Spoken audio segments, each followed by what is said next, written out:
Hoy tenemos a José Casas, quien es un economista, terapeuta, coach, empresario. Es una persona quien nos ayudará a entender un poquito mejor la negociación desde un punto de vista psicológico, sobre todo con la negociación de nuestros miedos. Estos negociadores, bienvenidos.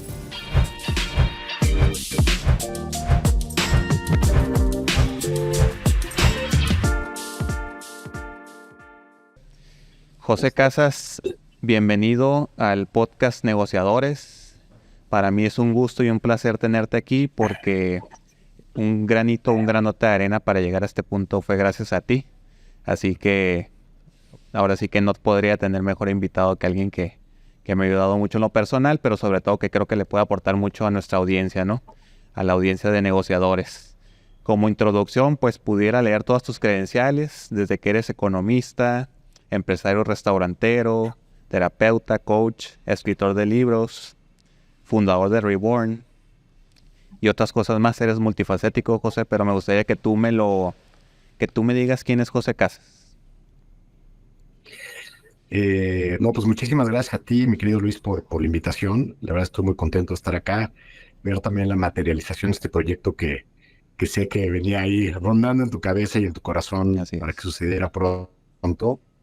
Y bueno, yo cada vez me cuesta más trabajo ponerme una descripción porque como ya lo dijiste, hago muchas cosas y me gustan mucho.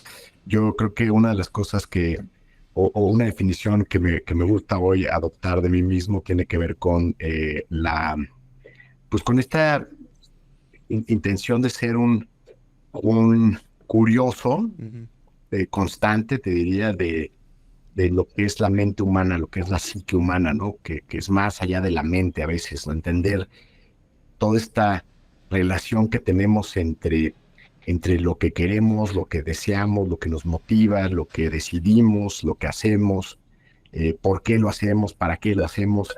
Me parece que es bastante interesante, apasionante, porque pues realmente hay muchos modelos, hay modelos psicológicos, hay modelos espirituales, hay Uh-huh. modelos de pensamiento, hay modelos pedagógicos, en fin, pero creo que siguen siendo mapas que apenas aproximan un poquito a entendernos como seres humanos en la complejidad que somos, ¿no? Entonces, yo resumiría todo en eso. Soy un gran curioso de la psique humana.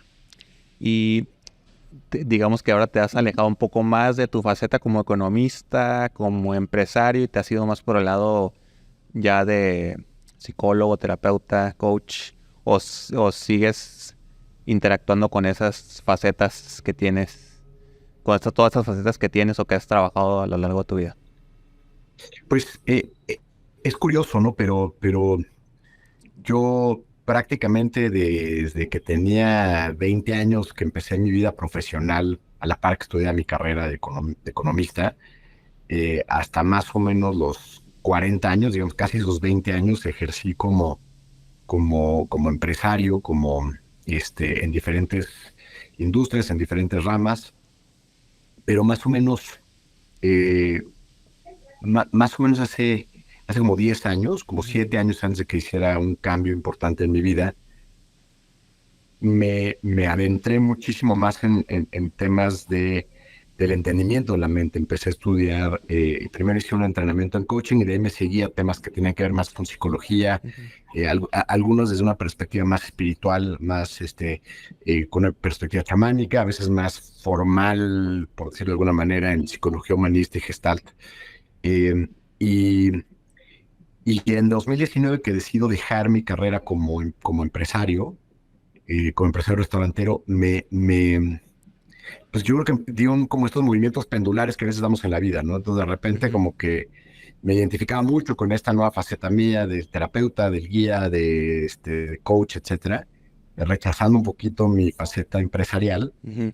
Y de unos años para acá lo que me di cuenta es que la mayoría de mis clientes venían del sector empresarial, que el valor que veían en mí era que pues, podía hablar estos dos idiomas. El mismo lenguaje. Entonces ha venido viniendo un proceso de integración donde yo mismo me estoy asumiendo en un rol de empresario nuevamente en diferentes proyectos que tengo más vinculados a la parte del desarrollo humano. No estoy desvinculado pues, de la empresa de restaurantes que fundé como accionista Entonces, asesoro y estoy cerca de algunos empresarios también en su quehacer, pues ya de empresa. Entonces, para mí son universos que se empiezan a acercar. Además, es muy curioso ver que grandes empresarios están hablando de procesos de conciencia, procesos terapéuticos, procesos de exploración de sí mismos, etcétera. Lo ves ahora con mucha gente alrededor pues gente que normalmente antes hubiera hablado de negocios, hubiera hablado de empresa o de dinero, de finanzas, pues están empezando a tocar también estos temas. Entonces creo que son mundos que se empiezan a acercar y a mí me parece que es una gran noticia porque estoy convencido de que o sea, al unir esas dos universos, en realidad estamos eh, pudiendo generar un gran impacto, porque yo creo que a nivel sociedad, lo que una empresa puede mover en términos de bienestar, ¿no? Así es. Para quedarme en algo muy general, es muchísimo, ¿no? La generación de valor, la generación de riqueza, la generación de propósito, de actividad económica, pues de muchas cosas, ¿no? No solamente en cuanto a la creación de empleo, sino también pues, lo que una empresa le puede dar a sus clientes, lo que una empresa le puede dar a sus proveedores, en fin. Entonces, yo creo que las empresas, en la medida en que se van volviendo entidades más conscientes, gracias a la conciencia de sus líderes, pues entonces también la capacidad de generar valor, la capacidad de expandir valor en la sociedad a través de las empresas se vuelve potencial, ¿no? Y además, pues hoy que estamos ante pues yo creo que la urgencia de cambios profundos sistémicos, ¿no? Medioambientales, sociales, de equidad, de bienestar física, emocional y mental, ¿no? Por nombrar algunas de las crisis o oportunidades más grandes, pues las empresas tienen que tomar un rol directivo relevante en, en, en, en jugar este rol de transformación en sus comunidades, en sus círculos, y eso creo que se puede lograr en la medida en que también sus líderes, pues, se abran a la posibilidad de ver, de ver su rol y ver su impacto con una perspectiva mucho más amplia, ¿no? Sí, y yo creo que no nada más trabajo por trabajar, sino trabajo con un propósito, con un objetivo de decir, así de efímera como puede ser la vida, en este caso en la pandemia que vimos desafortunadamente a mucha gente que falleció, que se fue, pero también de otro punto de vista nos dimos cuenta lo importante que era tener un propósito, ¿no? Tener un propósito, saber que si lo que estoy haciendo realmente me llena o no me llena.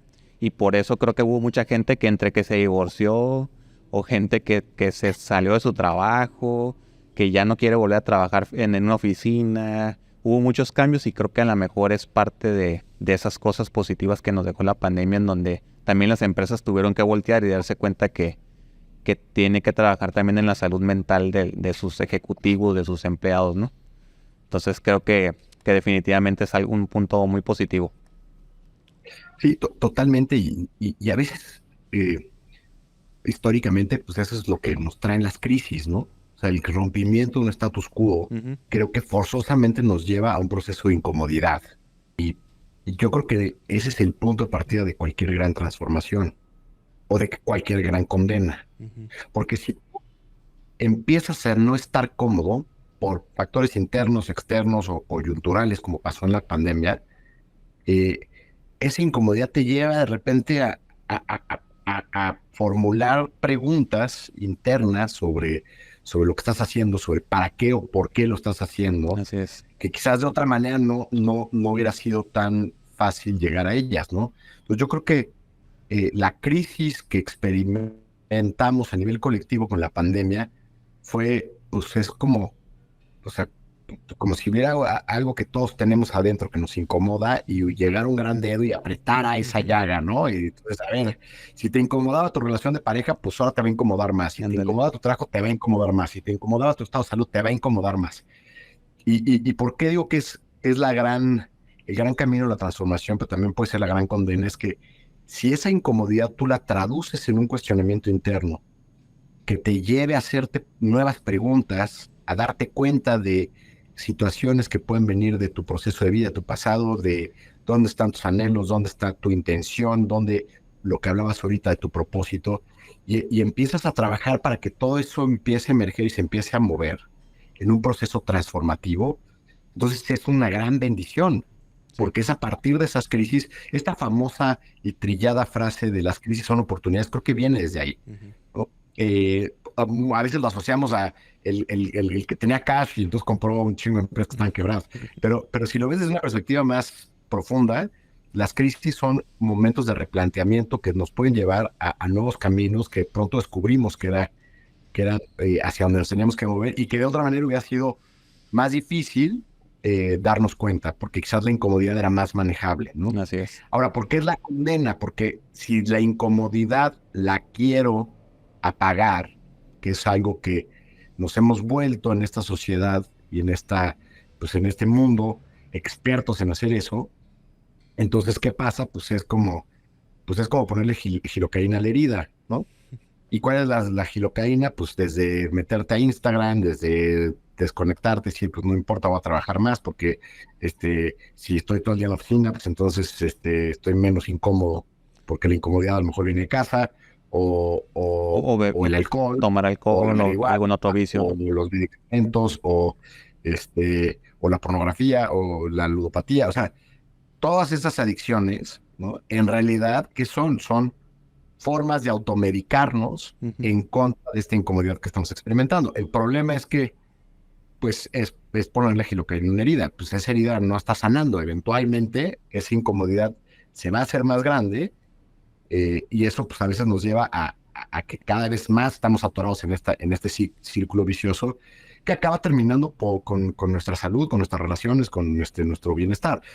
Y puede ser que acabes muy rico, ¿eh? O sea, puede ser que hay gente que acaba haciendo fortunas, pero pues con todo lo demás destruido porque a lo mejor operó con la creencia de que más millones de dólares le iban a quitar esa incomodidad, ¿no? Lo Ujú. cual nunca sucede. Con mucho dinero, pero muy infeliz, ¿no? Seguramente. Totalmente. Oye, estimado José, antes de entrar en materia un poquito en temas de negociación, que es el tema principal de este podcast, me gustaría que me platiques en uno de tus boletines recientes de palabras de integración, que por cierto están muy interesantes cada semana. Gracias. Les recomiendo a la audiencia que se suscriban. Uno que me llamó la atención en lo particular es donde escribes una carta, un discurso de tu funeral o de tu velorio. No me acuerdo cómo lo escribiste para tu hijo, ¿no? Que tu hijo lo pueda leer en su momento, ¿no? Y me llamó mucho la atención. Me gustaría que nos platiques cuál era el objetivo o cuál es el origen del ejercicio, ¿no?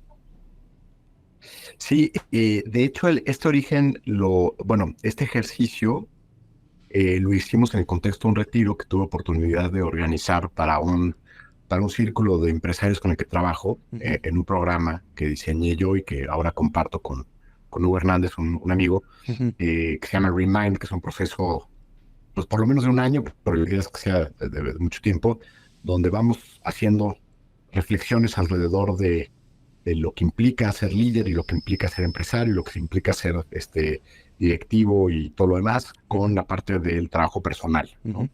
Entonces, en el contexto de este programa, hacemos al año un retiro eh, y en este retiro, Hugo sugirió esta dinámica, que básicamente la dinámica, y se las recomiendo mucho que la hagan, Ujú. tómense un espacio, un tiempo, que no estén ahí con la esposa o los hijos gritando, si pueden tomar un día de total paz. Y el ejercicio es escribe el discurso que te gustaría que se escuchara el día de tu velorio. Ujú. Y entonces, para mí, que entre otras cosas, cuando tuve oportunidad de estudiar creación literaria, una de las primeras cosas que te enseñan cuando vas a contar una historia es Ujú. define el punto de vista, quién la está contando. Entonces, eso fue lo primero que hice un poco porque tenía esa estructura y dije, bueno, pues, ¿quién me gustaría que estuviera dando el discurso? Pues René, mi hijo, ¿no? Ajá. Que ha sido el personaje más relevante en mi vida y que me gustaría que si alguien hablara el día de mi velorio fuera él, Así ¿no? es. Entonces, se vuelve interesante porque ya defines el punto de vista. ¿Quién me gustaría que estuviera hablando, no? Y la invitación a los que lo hagan este ejercicio es definan, ¿no? Y desde ahí empieza a veces ser un ejercicio retador, porque de repente dices, puta, es que no sé si mis hijos, no sé si me gustaría que fueran mis hijos lo que lo Sí, hicieran, pero que ¿sabes se qué? vayan a animar, o en este caso, si como en mi caso que tengo tres, ¿no? ¿A quién voy a poner, no? Pero bueno, bueno, no Pero lo voy a bueno, poner yo, pero a quién se lo voy a escribir, ¿no? pero estás en un happy problem, porque cualquiera, o sea, si te lo imaginas diciéndolo con De cualquiera los de los tres. tres, sería muy bonito. Ujú. Pero a lo mejor, si ya desde ese momento dices, puta, no sé quién me gustaría que hablara en mi velorio, pues a lo mejor ya te está hablando del estado de salud, entre comillas, de tus relaciones, ¿no? Ujú. Pero bueno, y de ahí pues el ejercicio es, imagínate ese discurso en un momento en tu vida donde no está, o sea, yo no siento que esté cerca de mi muerte, digo, nunca sabes, ¿no? Pero entonces se vuelve Tus 100 interesante. años, perdón que te interrumpa, José, tus 100 años que te dijo tu hijo René que Sí, él decía que a los 100 años ya pelabas, ¿no? Lo platicabas en otro de... René cree que a los 100 años ya es tu tope. Yo ya lo estoy tratando de convencer de que a mí me gustaría vivir 104 años, No. pero bueno, de todo lo que podemos controlar en la vida, eso es lo menos controlable, ¿no? Ujú, Pero bueno, creo que el ejercicio, la profundidad del ejercicio es darte cuenta, ¿no? O sea, porque creo que todos tenemos un anhelo, todos tenemos una aspiración, ujú. y a veces no nos damos cuenta de qué tan desalineado está nuestro presente con esa aspiración, ¿no? Entonces, pues este es un ejercicio aspiracional en el sentido de que creo que el valor es decir, Así es. realmente aspiro a esto. Y luego contrastarlo y decir, híjole, mi realidad es muy distinta, ¿no? Así es. Entonces, en el grupo en el que estábamos, pues fue muy poderoso y también hay una parte de autorreconocimiento, que esa es otra parte, ¿no? A veces nos cuesta mucho trabajo reconocer eso que nos hace extraordinarios. Nuestro servicio, nuestras amistades, nuestra lealtad, nuestra hospitalidad, o sea, hay muchas cosas que construyen sobre la vida que a veces no lo reconocemos. Pero ¿qué es lo importante, no? Porque pues al final, dejan ponerte el contraejemplo, ¿no? Nadie quiere que el día de su velorio lean el currículum, ¿no? O sea, si Luis Lomelí, que fue director jurídico, bla, bla, bla, y es, ¿neta? Sí. No, yo creo que, Como que cuenten persona, ¿no? algo que tenga que ver como exacto, como persona, como, Así es. como mi relación, como mis valores, ¿no? Pero el ejercicio y la recomendación a quien esté escuchando esto de hacerlo es poderoso porque también como que nos ayuda a recalibrar esos puntos trascendentes en nuestra vida que Ujú. quizás somos muy buenos para esto. Lo importante lo pongo de lado porque, porque estoy operando bajo una creencia de que sí, pero cuando tenga tanta lana, sí, pero cuando tenga tal puesto, sí, pero cuando tenga tal casa. Y para cuando llegamos ahí, volteamos y ya se nos fue el tren de lo que realmente es importante, ¿no? Nuestras relaciones personales, nuestro estado de salud, nuestro estado interno, nuestro balance psicoemocional, nuestros sueños, nuestras pasiones. Entonces, yo creo que este ejercicio sirve mucho para quizás despertar y decir, ah, ¿no? Creo que va por acá. Sí. Sí, a mí me gustó mucho, José, la verdad me identifiqué mucho con él. Me hizo mucho sentido, incluso como tú dices, de aspiracional de decir, ojalá cuando llegue ese momento, ese discurso, digamos que sea a pie de la letra en cuanto a que realmente fui la persona que describen ahí. No voy a leer un poquito de tu texto, nomás para Gracias, dar con un poco más de gracias. contexto aquí a la audiencia. Y dice, me es imposible recordar cada aventura vivida y puedo estar seguro de que todos los días de su vida me dijo te amo. Me mostró con su presencia y sus acciones que ese amor era por ser y no por cumplir ninguna de sus expectativas o anhelos. Nunca me sentí juzgado y a pesar de que en ciertos momentos me gané su regaño, nunca sentí que dudara de mí, que sintiera decepción o se sintiera defraudado por mí, ¿no? Es un pequeño fragmento, ¿no? Pero la verdad que está muy bonito y me gustó mucho y te agradezco mucho que lo hayas compartido aquí con la audiencia. ¿Cuál era la finalidad? Y que además, ahorita que me trajiste a la memoria esos textos, o sea, yo escribiéndolo desde lo que me hubiera gustado que mi hijo dijera, ¿no? Ujú, Entonces también eso es un recordatorio de qué es importante para mí en el ejercicio, en ujú. este caso de mi relación con mi hijo, ¿no? Sí. Y que tiene que ver con eso, ¿no? O sea, con el vínculo, que es una forma de hacer tangible estos conceptos de amor incondicional, de, de no juicio, o sea, que yo creo que todos de alguna manera crecemos ¿no? Y esto lo vamos a conectar ahorita a la parte de motivaciones y negociaciones, todo lo demás. Pues ese es con, un poco con esta interpretación o mala interpretación de lo que necesitamos ser o hacer Ujú. para merecer el amor, primero a nuestros padres, ¿no? Sí.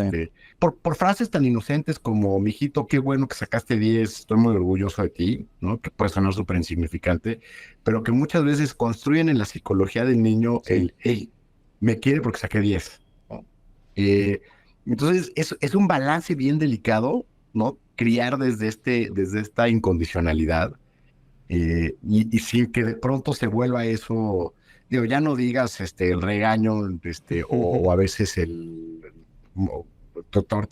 puse un ejemplo positivo, ¿no? Pero cuántas veces, pues no nos decían lo opuesto, ¿no? Eres un burro, ¿cómo puede ser que no tal? ¿Cómo te vas a tu cuarto porque, lo que sea, ¿no? Flojo, Y lo que sea. donde ese amor estuvo como condicionado, ¿no? Ujú. Eh, y bueno, eso es otro gran tema, pero bueno, pareció pertinente mencionarlo con esto que compartiste. Sí, José, muchas gracias por compartirlo también. Eh, Entrando en materia de negociación, no puedo dejar pasar la primera pregunta o no puedo dejar de hacerte esta pregunta porque fue algo que trabajamos tú y yo en lo personal, ¿no? Eh, ¿Qué es negociación? Pero más que qué es negociación, antes de que me la puedas tú definir en tus palabras, negociar con tus miedos. Me dijiste esa frase en algún momento, frase que me la adecuaste a mis circunstancias que me dedico a la negociación. ¿Por qué es tan importante en nuestras vidas, José, negociar con nuestros miedos? Es que yo creo, estoy convencido de que existen en este mundo dos tipos de personas, ¿no?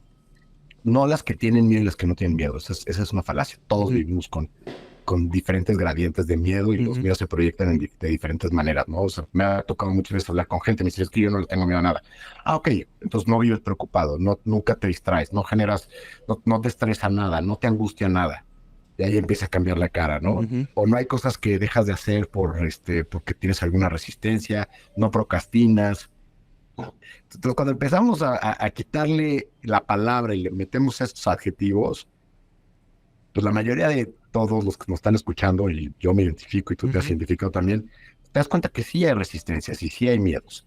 Lo que pasa es que a veces se esconden muy bien y a veces el miedo se esconde en forma de una razón, ¿no? Ujú. Por ejemplo, quiero lanzar un proyecto, un podcast, y siento un poco esta resistencia y luego, ¿cómo se traduce esa resistencia? Se traduce en una voz interna que te dice, ah, pero nadie lo va a escuchar, ¿no? El síndrome del O impostor. vas a ser ridículo, o no, va a ser una pérdida de tiempo. Ujú. Eh, ¿Y qué pasa? Que eso no lo identificamos como un miedo.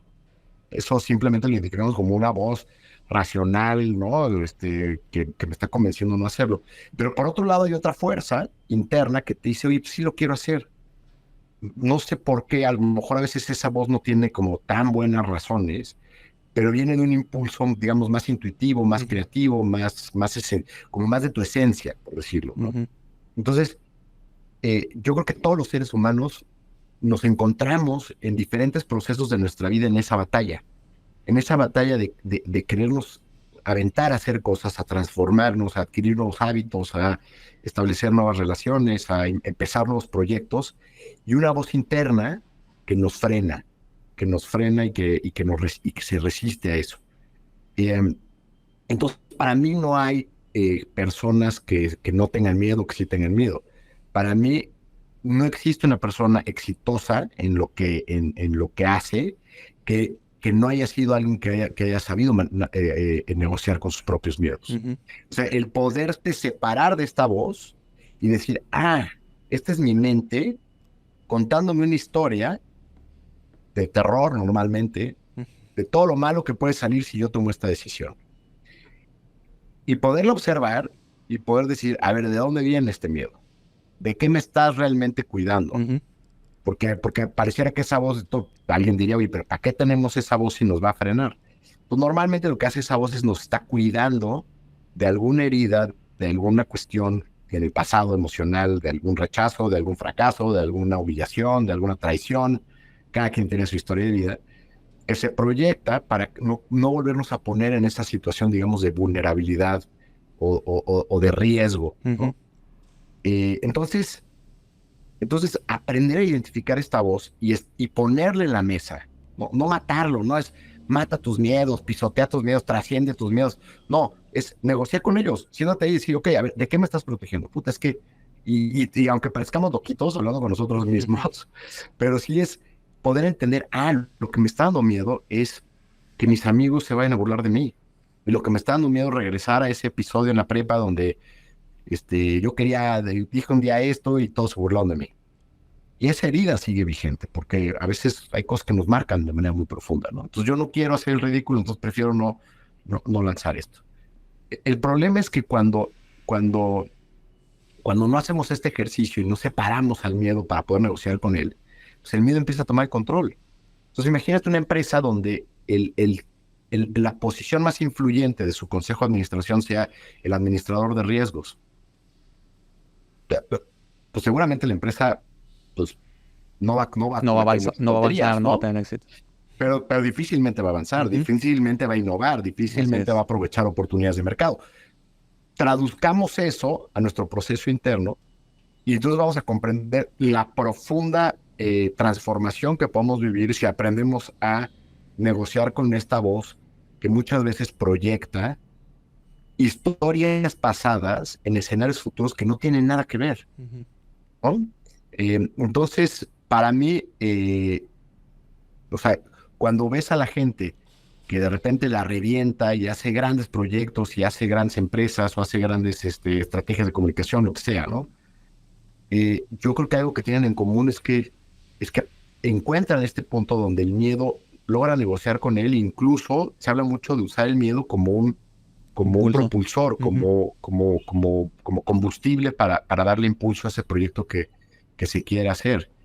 Y no tiene nada que ver con capacidad, inteligencia, preparación. O sea, hay gente preparadísima, frustrada porque nunca se atrevió a llevar a cabo un proyecto o emprender o renunciar a su trabajo o no lo sé, o sea, porque no solo el éxito se consigue a través del trabajo, o sea, digo, no solo el éxito se consigue a través de emprender. O sea, hay gente que lleva carreras corporativas exitosísimas, pero aún en la escalera corporativa, pues sí necesitas moverte de ese lugar donde a veces los miedos nos paralizan, ¿no? Que puede ser desde de proponer una nueva idea, hacer un comentario en una junta de trabajo, proponer una nueva estrategia. O sea, esta idea de atravesar algo que emerge como una intención de hacia crear algo, pero algo que al mismo tiempo internamente nos frena, esa danza se vive en cualquier proceso. Y algo que es muy importante, mi querido Luis, o sea, yo creo que al final del día, ¿qué pasa después de la muerte? No lo sabemos, pero yo sí creo que los últimos años de nuestra vida es donde realmente viene este ejercicio de cerrar cuentas internas, ¿no? Con nosotros mismos. Y yo creo, y esto a mí me motiva mucho y por eso lo comparto contigo y con tu audiencia, yo creo que cada vez que dejamos de hacer algo porque nos ganó esta resistencia, cada vez que eso puede ser iniciar un proyecto nuevo, darle espacio en tu vida para a lo mejor un hobby creativo, pintar, bailar, cantar, empezar tu propia empresa, acercarte más con la gente que quieres, con amigos, y no estar siempre a lo mejor en los mismos círculos. En fin, yo creo que todos sabemos que hay ciertas decisiones transformadoras que a veces vamos poniendo de lado, ¿no? Decisiones transformadoras me refiero a estas dimensiones, ¿no? Que puede ser un proyecto, un hábito, una relación, una renuncia, ¿no? Y estoy seguro que cuando estamos ya viendo la muerte cada vez más cercana, cuando ya somos conscientes de que ya no nos queda vida para hacer eso, para poder transformarnos, porque pues, a lo mejor nos quedan semanas, días, meses, el peso de eso, de darte cuenta que no lo hiciste por resistencia, por la resistencia de ese miedo, debe ser el infierno. O sea, no sé si hay un infierno después de morir, pero para mí el darte cuenta y decir, madres, cabrón, o sea, tuve la oportunidad de vivir, ¿no? 70, 80, 90 años Y lo y desperdicié. no lo hice pues, pues lo desperdicié o no le saqué todo el jugo, cabrón, Sí, ¿no? sí. Porque estaba muy preocupado de que mis cuates de la prepa se fueran a reír de mí, cabrón, ¿no? Como si fueras tan importante, ¿no? Que ese es un gran Pues problema, ya creo está. yo, ¿no? Que muchas veces el qué dirán y en realidad, en general, seguramente le vales gorro a muchas personas, ¿no? Pero normalmente nos preocupa mucho el qué dirán, ¿no? Y es como que por eso te frenas. Y creo que es lo que yo me he dado cuenta con clientes o empresarios con los que he convivido que se la creen, ¿no? Que eso es entre negociar con tus miedos y que se la creen. Que independientemente que a lo mejor, incluso a lo mejor no tienen hasta todas las capacidades, pero se la terminan creyendo, ¿no? Creen en ellos mismos, ¿no? Y por eso se avientan y se animan y emprenden o hacen este proyecto o lo que sea, ¿no? Se la terminan creyendo y en el transcurso de ese proceso lo terminan logrando, ¿no? Pero te voy a decir una cosa, lo que vemos de afuera es que se la creen. Ujú. Pero yo te aseguro que el 100% de ellos han pasado por un proceso de duda, han pasado por un proceso de miedo, han tenido momentos donde dicen, puta, ¿qué estoy haciendo? ¿No? Y si la cago, ¿no? Y si me quemo el patrimonio de la familia, y si descarrilo la empresa familiar de 7 generaciones, y si me quedo sin lana y mis hijos no tienen para ir a la escuela y son las... Ujú. O sea, te aseguro que el 100% de ellos en algún momento este tipo de pensamientos han pasado por su mente. Entonces, nuevamente, creo que creérsela es como el resultado Ujú. visible hacia afuera Ujú. de este proceso del que estamos hablando. Ok, sí, sí sé que esta decisión de transformación no me da segura el éxito, o sea, cuando estamos decidiendo, nadie decide con la absoluta certeza del resultado. Es parte de la naturaleza de la vida. Si tú decides emprender este podcast, pues puede ser que muchísima gente lo escuche o nadie lo escuche. Ujú. Pero eso no lo puedes controlar al momento de tomar la decisión, ¿no? Y yo creo que a veces los buenos tomadores de decisiones son los que reconocen esto. Ujú. Si yo no sé si va a funcionar o no, pero confío en mi capacidad de desarrollar habilidades y implementar estrategias correctivas si las cosas no salen como estoy esperando que salgan. O sea, el buen tomador de decisiones confía en su capacidad de adaptarse en un futuro y tomar nuevamente decisiones que hagan que el barco Ujú. vaya corrigiendo su rumbo. El mal tomador de decisiones es aquel que quiere controlar tanto el resultado que se paraliza. Ujú. Hago 400 modelos, quiero tener 400 contratos, tal, 50 estudios de mercado, tal, tal, para estar seguro que va a jalar. Pues acabas entrando en una parálisis por análisis que Sí. entonces no te lleva a ese resultado. Entonces, yo creo que, y obviamente en este proceso, cuando hay incertidumbre, cuando hay una incertidumbre natural a la esencia de la vida, claramente va a aparecer el miedo. Claramente va a haber una voz interna que nos va a decir, güey, es que esto no lo ha hecho nadie, ¿no? Ujú. O esto es distinto a como lo ha venido haciendo la gente, o por qué tú, ¿no? Si eres ABC o no eres ABC, en fin, ¿no? Pero yo creo que ahí es donde viene este punto que para mí es trascendente en el crecimiento personal, que es poder decir, espérame, ¿y qué pasa si esa historia y puedo poner al de riesgos en su asiento de consejo, en la ala derecha conservadora de mi consejo, para que me ayude a ver esos riesgos, Ujú. pero no es el que toma las Así decisiones. es. El que toma las decisiones es acá tu chairman conciencia, ¿no? Perfecto. Me encanta, José. Mejor no me lo pudiste describir. Eh, y para ti, ¿qué es la negociación, José? ¿Y cómo la aplicas en tu día a día? En tu faceta, bueno, en todas tus facetas en este caso, ¿no? Ya, yo creo que justo ahora estoy estudiando eh, una metodología de crianza a través del vínculo Ujú. del doctor Gordon Neufeld. Y ahorita voy a pegar esto porque curiosamente una de las cosas que él habla como proceso de maduración son 3 vertientes. La vertiente es de independencia, o sea, poder desarrollar en un niño y que sea independiente. Ujú. 2, adaptabilidad, que es eh, tener la capacidad de reconocer que la realidad no es como yo espero que sea, y sociabilidad, Ujú. que es poder formar parte de un entorno social sin que eso implique sacrificar mi propia identidad. Y si vemos en las tres, hay negociación. En la independencia hay un proceso en donde yo, pues, ¿no? Lo ves en los niños, ¿no? Yo, papá, yo lo hago, ¿no? Ujú. Obviamente una negociación muy burda, ¿no? No. eh, en la parte que tiene que ver con la adaptabilidad, pues es aprender a negociar contigo mismo. Ujú. Sí, a mí me encantaría que cuando eras adolescente, ¿no? Pues que la guapa baile conmigo, pero pues a lo mejor la guapa tiene novio. Y, y, y entonces, como que yo creo que la negociación empieza desde estos procesos de adaptación a, a- a conciliar nuestros deseos y nuestras intenciones y nuestras motivaciones con una realidad que a veces se contrapone. O sea, si tú ves en una estructura narrativa clásica, todas las historias es un personaje que desea algo, pero se encuentra con un antagonista que se convierte en el obstáculo, Ujú. ¿no? Y entonces el protagonista, pues enfrenta esa situación, que normalmente es el nudo o el conflicto, y ese se resuelve. Eso nos pasa todo el tiempo, todos los días, casi a todas horas, Ujú. ¿no?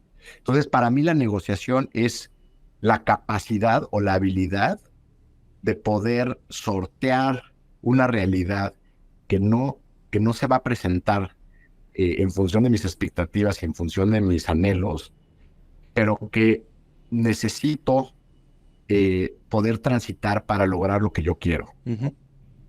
Y por eso, para mí, no existe una negociación efectiva si no existe un objetivo claro en la negociación. Ujú. Correcto. O sea, yo creo que el primer paso es, ¿qué quieres, cabrón? Saber ¿No? qué quieres, que ese es un gran error. Bien, bien lo dices, José. Muchas veces me ha tocado casos donde llega la gente y no saben ni qué es lo que quieren, ¿no? Por no haber hecho una estrategia previa o déjate una estrategia, definir exactamente qué es lo que quieren, ¿no? Entonces, desde ahí Y te parten. voy a decir algo que es bien peligroso, porque cuando no tienes claro lo que quieres, entonces lo que proyectas en tu interacción, en tu negociación, en tu tensión, en tu conflicto, es tu herida, es tu sombra. Si no tienes claro que lo que quieres es, no sé, la tecnología de la empresa B que quieres adquirir, porque esa es la tecnología que realmente te sirve, ¿no? Y que esa tecnología quizás para tu negocio va a representar el que puedas crecer 10 veces, ¿no?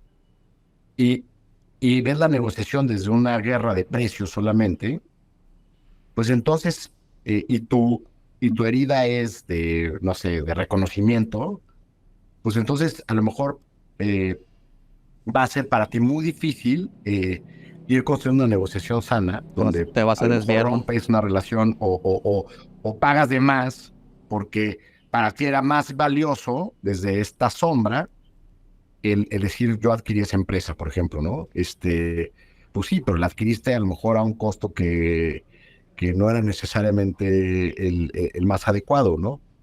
Entonces, para mí eso es muy importante, pero luego esto se complica porque en la medida en que las transacciones se van haciendo más complejas, Ujú.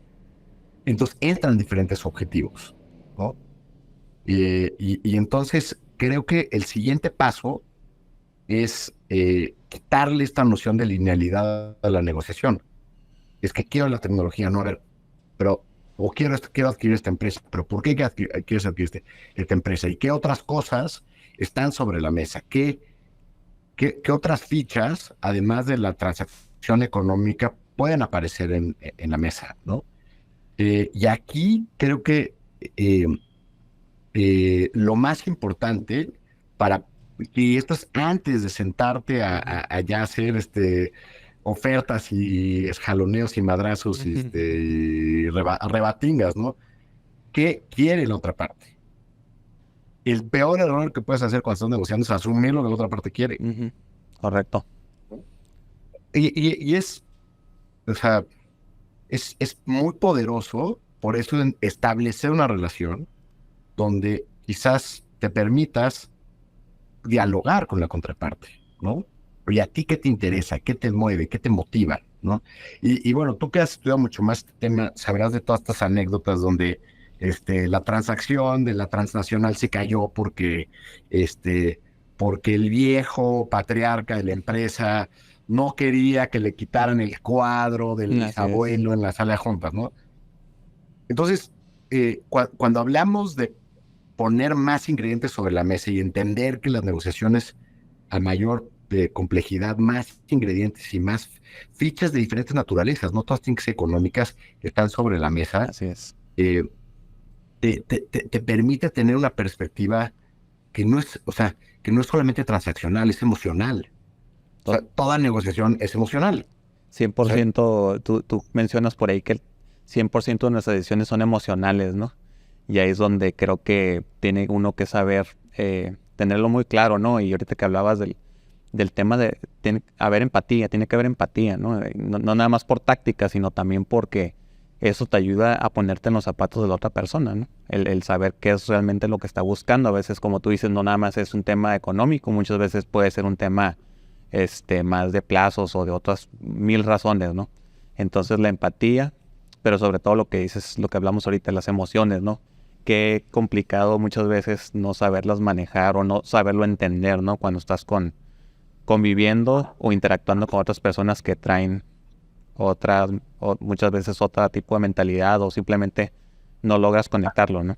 totalmente. De hecho, ah, yo creo que el libro más vendido de tácticas de negociación y relaciones personales, que es este famoso libro de cómo ganar amigos, influir Influir en las sobre personas. personas de Dale Carnegie. Eh, yo recuerdo que uno de las cosas que él mencionaba que me pareció poderosísimo es, yo entro antes de entrar a una sala a conocer una contraparte en una negociación.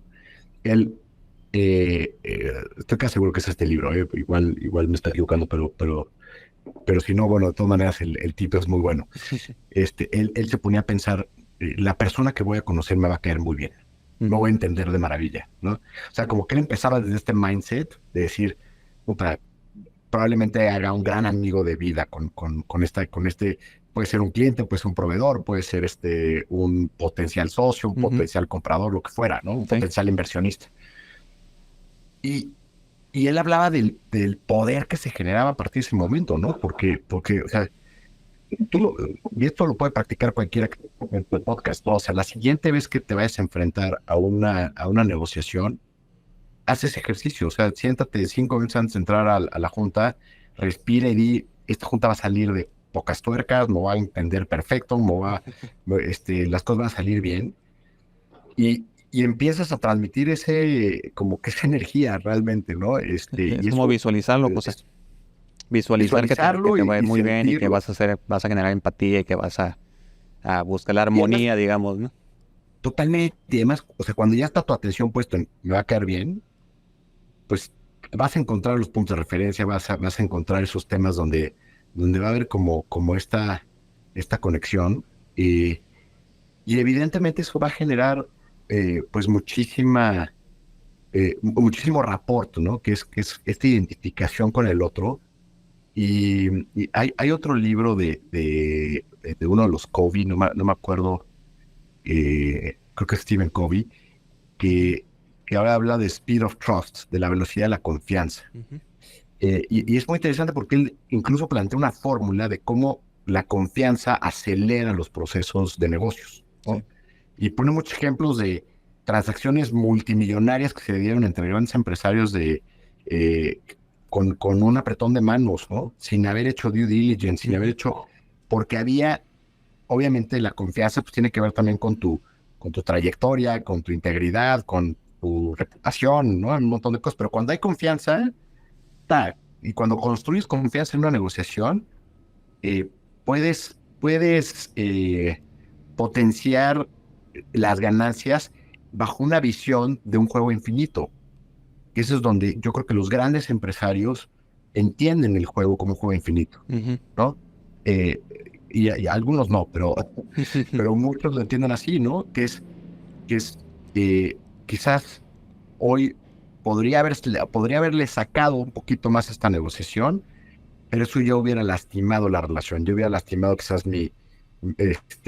O sea, hasta dónde estiras una liga, Sí, y a lo mejor sí, la lo va a romper porque la otra persona en ese momento sabes que está no sé, en una posición más vulnerable, en una posición necesitada, lo que sea. así es. Este, pero si lo entendemos como un juego que se va a repetir y se va a repetir y que de repente, pues a veces te toca estar arriba y luego te toca estar abajo y tal, digo, todos hemos tenido más de una historia donde de pronto esa persona con la que fuiste amable o que Ujú. le echaste la mano o que tal, de repente se volteó y se convirtió después en el que te abrió las puertas para otro negocio por allá. Entonces yo creo que para mí, primero, tener este objetivo claro de qué quiero una negociación. Dos, entender la complejidad y también entender lo que la otra persona quiere Ujú. para poder de pronto acomodar las fichas y también saber decir, pues esto probablemente sí esté dispuesto a renunciar, ¿no? Esto sí estoy dispuesto a ponerlo sobre la mesa y sacrificarlo y a lo mejor aquí tengo mis no negociables. Y después entender que una negociación es un juego infinito, que un trato que cierras no termina Ujú. ese proceso, que ese proceso probablemente la vida te lo va a volver a poner y a poner y a poner. Para mí son principios pues muy poderosos, ¿no? A la hora de estar en esos procesos. Sí, realmente lo que nos platicas, José, tiene mucho sentido. Bueno, me hace mucho sentido a mí. Definitivamente el ver la negociación como un proceso y como que lleva sus fases, donde tienes que saber qué es lo que quieres lograr, entender a la otra parte, pero sobre todo muchas veces saber escuchar, ¿no? Muchas veces me ha tocado ver muchas negociaciones donde la contraparte llega queriendo imponer o malamente ponen al actor incorrecto a negociar, ¿no? Que muchas veces puede ser un abogado o algo que va más por su ego que por realmente por los intereses del cliente, ¿no? O entonces el entender y el saber escuchar las necesidades, investigar, o muchas veces, como tú dices, hay batallas que se ganan perdiendo, ¿no? Y en este caso ni siquiera es perder, es saber que, ¿sabes qué? A lo mejor aquí no se va a poder cerrar la negociación porque no están las condiciones. Es mejor ahorita retirarnos y volverlo a replantear o ver si se da en algún otro momento, ¿no? Pero muchas veces se quieren forzar las negociaciones o las cosas cuando no deberían forzarse. Más bien es retirarte, evaluar el panorama y luego tomar decisiones, ¿no? Muchas veces no siempre se tienen que cerrar, ¿no? O simplemente por quererla cerrar terminas perdiendo, ¿no? O perdiendo mucho. Entonces creo que es muy, muy importante saber cuándo retirarte, cuándo es un no negociable, ¿no? Y creo que a veces no se entiende en nuestra vida diaria, incluso en la vida personal, ¿no? Pero el saber cuáles son tus negociables y tus negociables, ¿no? Sí. Y sumando a lo que estás diciendo, ahorita me estaba acordando, a mí me tocó vender una empresa familiar a mis tiernos 27 años. Una Tampoco. empresa que teníamos tiendas de decoración y tal. Y en ese entonces, el presidente del consejo de la compañía, Luis Barrios, que es fundador de los hoteles City Express, un empresario puta, con una visión y con una capacidad impresionante, Ujú. pues era como mi jefe, porque yo dirigía la empresa y yo estaba muy chavo, y me ponía unas zarandeadas, fregonas, ¿no? Pero llegamos a un punto en la empresa donde o requería una capitalización importante o necesitábamos salir a venderla porque estamos teniendo un problema de flujo y de necesidades de efectivo muy fuertes, ¿no? Entonces la opción que tomaron los accionistas fue buscar un comprador. Ujú. Y, y había un comprador natural de la industria que cuando se acercó, ¿no? Yo me acuerdo pues, que era una persona muy de la parte de diseño, ¿no? Pero cuando ya empezamos las negociaciones un poco más serias, pues llevó a un familiar que era alguien que tenía antecedentes de banca de inversión, o sea, Ujú. alguien como con conocimientos financieros muy fuertes. Y me acuerdo que cuando terminó la reunión le dije a mi tío, este señor Luis Barrios, dije, oye, puta, pues este cuate sí, o sea, nos va a negociar duro, Ujú. ¿no? Como que mi primera sensación fue, se va a poner más difícil, Ujú. porque pues es alguien que va pues, a desmenuzar toda la realidad financiera en la que estaba el negocio, que no era necesariamente la más sana. Y lo que él me respondió, me dijo, que esté esta persona en la mesa es lo mejor que nos pudo haber pasado. Yo creo que no entendía. Mm. ¿Por qué? Me dijo, porque con él vamos a cerrar. Eh, y de ahí yo me llevé un precepto porque después en otros negocios, en los restaurantes que tuve, etcétera, me tocaron negociaciones con gente que, que podría parecer una ventaja, ¿no? Negociar con alguien que no es muy inteligente, o Ajá. negociar con alguien que no la tiene muy clara, ¿no? Y que de repente dices, híjole, pues por aquí me puedo, ¿no? Puedo sacar provecho de una negociación con alguien, pues no necesariamente muy capaz, Ujú. ¿no? O limitado. Eh, y acaban siendo experiencias muy malas. Acaban siendo experiencias Sí, donde acordabas algo y no se luego ya cuando lo respetaban. ibas a poner en papel te decían que no, es que sabes que ya lo pensé y le daban vueltas y tal. Y, y creo que una de las cosas que me dejó esa experiencia fue, o sea, negociar con alguien duro, alguien que te va a negociar fuerte, alguien que no, o sea, que va a exigir que Ujú. tengas o sea, que tengas tu estrategia bien clara y que pelees los temas pero alguien que tenga esta visión de cerrar, que tenga esta visión de negocios, es 10 veces mejor que Totalmente. una negociación en donde pareciera que tienes una ventaja porque tú la tienes más clara y que después va a ser un relajo, ¿no? O sea, después va a ser que sí, pero no, pero siempre sí, pero ¿qué crees? Ya lo pensé bien y quiero el doble, que eso es extremadamente desgastante, ¿no? Totalmente de acuerdo contigo, Entonces, José.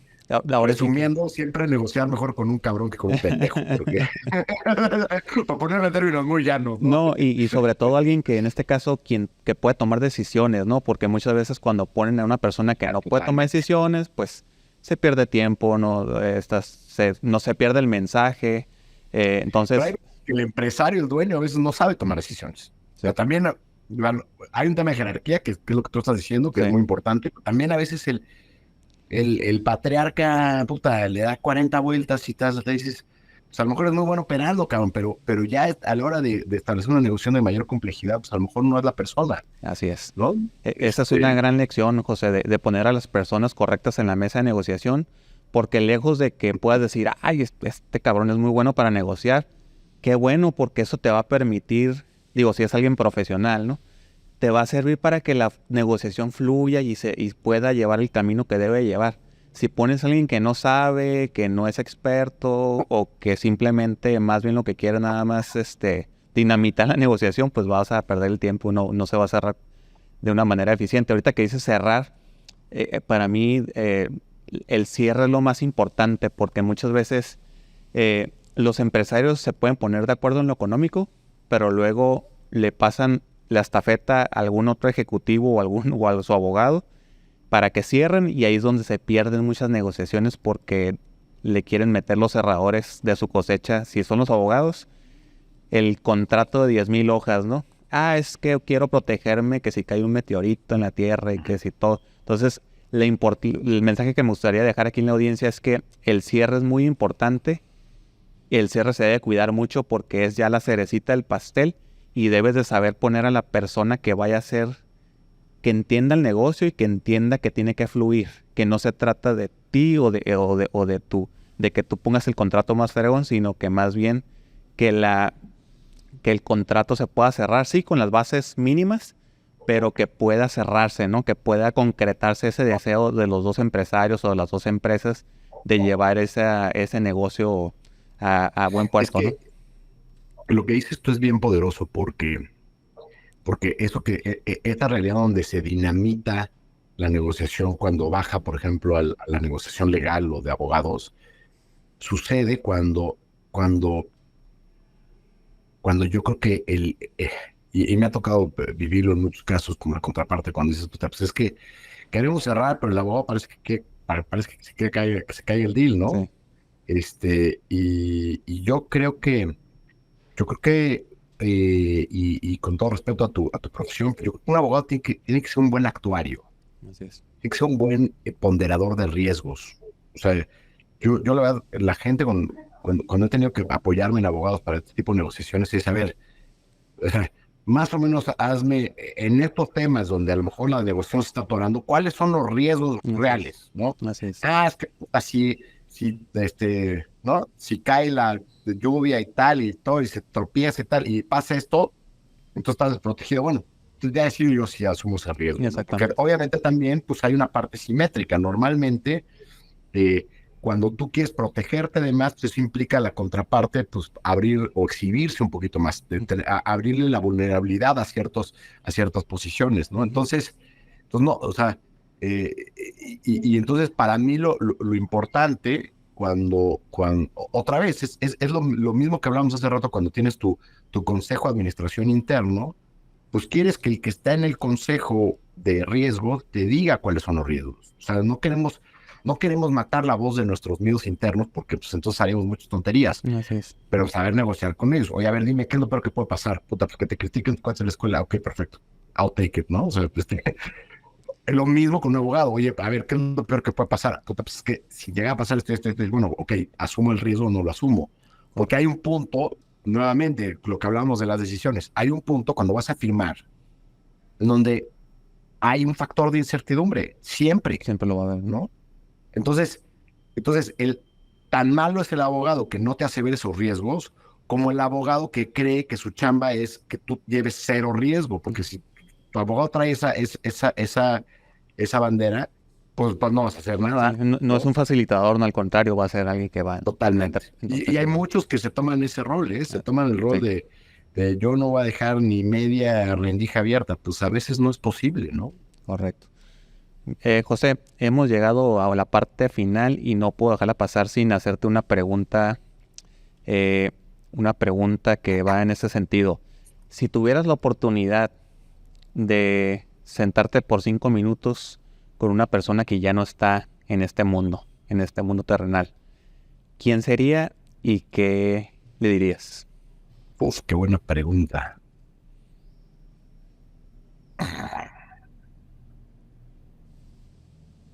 Es que soy demasiado curioso, entonces me están pasando como 400 personas por la cabeza. Eh, um,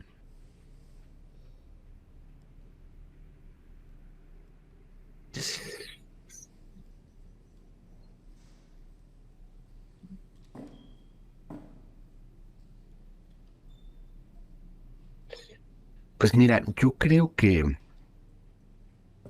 por mi deformación profesional, eh, hay un psicólogo que también tenía un poco destellos de místico, Ujú. que es Carl Gustav Jung, que creo que, o sea, Sigmund Freud propone y descubre o plantea la existencia del inconsciente, ¿no? Ujú. Hoy es un término que todos medio masticamos, ¿no? Que hay una parte no consciente que nos domina.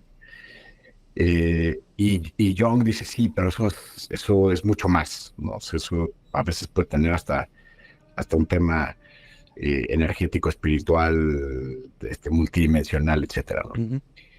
Eh, entonces, mi respuesta creo que sería platicar con él. Creo que fue sabio, fue un gran místico, fue un gran psicólogo, padre pues, de muchas de las hoy corrientes psicológicas.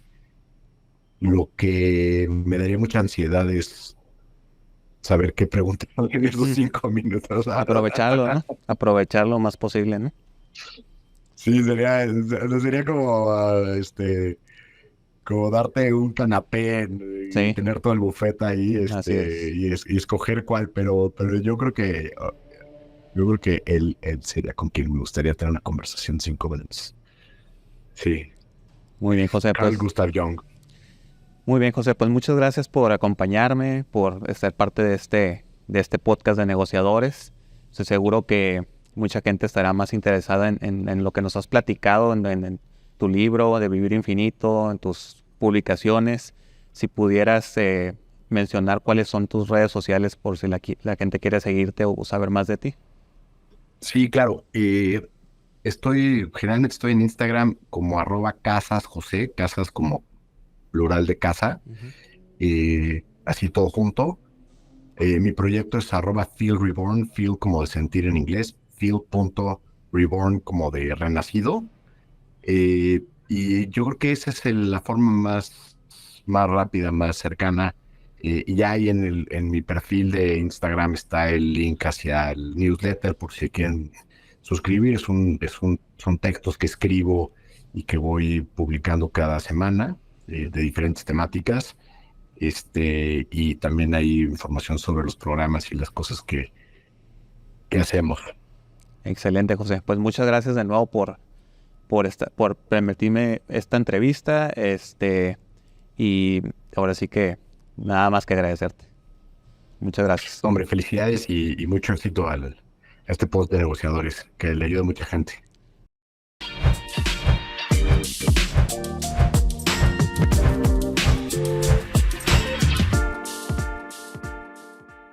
Elías, pues bienvenido a